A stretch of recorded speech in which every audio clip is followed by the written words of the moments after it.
ఓం శ్రీ మహాగణాధిపతయే నమః. ఉమామహేశ్వరాభ్యాం నమః. కార్తీక పురాణము 21వ అధ్యాయము. సామంతుల చేతిలో ఓడి గెలిచిన పురంజయుడు.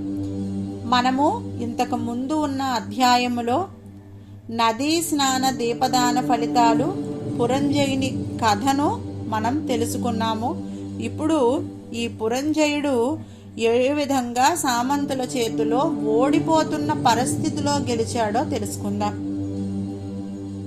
పురంజయునికి సామంతులకు మధ్య యుద్ధం భయంకరంగా కొనసాగుతోంది. రణక్షేత్రము అంతా తలలు తిరిగి మొండాలతో పడి ఉంది. గుర్రాలు, ఏనుగులు కళేబరాలతో ఆహాకారాలతో నిండిపోవడంతో చూడడానికి రుద్రభూమిలాగా ఉంది ఆ యొక్క యుద్ధభూమి.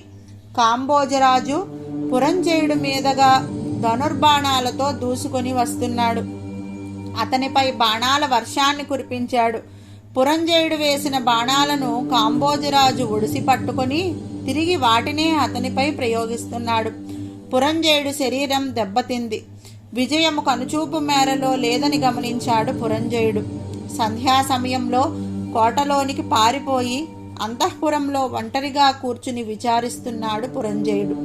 ఇంతలో సుశీలుడు అనే అతని యొక్క పురోహితుడు పురంజయుని దగ్గరకు వచ్చాడు. రాజా, శత్రువులను గెలవటానికి నీ సామర్థ్యం వృధా అయిపోయింది. దైవబలము లేనిదే నువ్వు విజయాన్ని సాధించటం అసాధ్యం. ఇది కార్తీక మాసము, పరమ శుభప్రదమైన మాసము. రేపు కృత్తికా నక్షత్రముతో కూడిన కార్తీక పౌర్ణమి కనుక శ్రీహరిని ఆరాధించు.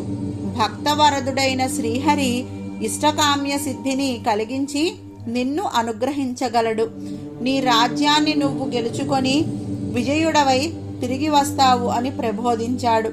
ఆ మరునాడు అతని మాటలు విన్న పురంజయుడు ప్రాతకాలానే నదీ స్నానము చేసి దీపారాధన చేసి షోడశోపచార పూజలతో శ్రీహరిని పూజించాడు పురంజయుడు. వేద విధులైన బ్రాహ్మణులకు దాన ధర్మాలు చేసి అంతఃపురానికి బయలుదేరాడు. ఆ సమయంలోనే మెడ నిండా తులసిమాలలు, నుదుట పైన భుజాల మీద విష్ణునామాలను ధరించిన ఒక వృద్ధ బ్రాహ్మణుడు ఎదురయ్యాడు. అతడు పురంజయునితో, మహారాజా, నువ్వేమీ విచారించకు. నీ సైన్యాన్ని కూడదీసుకొని నీ శత్రువులను ఎదిరించు. విజయము పొంది వర్ధిల్లుతావు.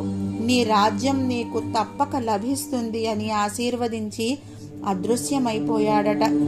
ఆ తరువాత పురంజయుడు ధైర్యోత్సాహాలను కూడగట్టుకొని యుద్ధం చేసి శత్రురాజులను చిత్తుగా ఓడించి విజయలక్ష్మిని వరించాడు. జనక మహారాజా, శ్రీహరి యొక్క కరుణ కటాక్ష మహాత్స్యము వల్లనే తండ్రి ఇచ్చిన విషాన్ని త్రాగినా కూడా అది అమృతంగా మార్చడంతో ప్రహ్లాదుడు బ్రతికి బయటపడ్డాడు. శ్రీహరి అనుగ్రహంతోనే బాలధ్రువుడు చిరంజీవత్వాన్ని పొంది అత్యున్నత స్థానానికి చేరుకోగలిగాడు. ఈ కార్తీక స్నానము, దీపారాధన, పరమాత్మ యొక్క అర్చన ఏ జాతి వారికైనా పుణ్యాన్ని కలిగించి ఇప్సితార్థ సిద్ధిని ప్రసాదిస్తాయి. భక్తవత్సలుడైన శ్రీహరి కృపాకటాక్షాలకు పాత్రులై వశిష్ఠ, వ్యాస, అంబరీష, సౌనికాది మహర్షులు ఎందరో తరించారు. నిరాకారుడు, నిరంజనుడు, నిర్వికల్పుడు, సహస్ర భానుతేజుడు, సర్వాంతర్యామి, నిత్యానందుడు అయిన ఆ పరమాత్మ శ్రీమన్నారాయణుడిగా సాకారుడై 14 లోకాలను తన పొట్టలో ఉంచుకొని కాపాడుచున్నాడు.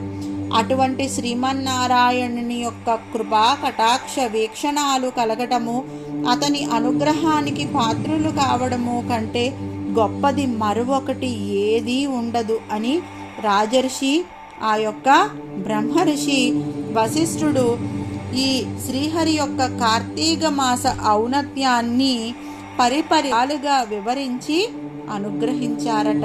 దీనితో ఈ యొక్క రోజు 21వ అధ్యాయము కార్తీక పురాణము పారాయణము సంపూర్ణము.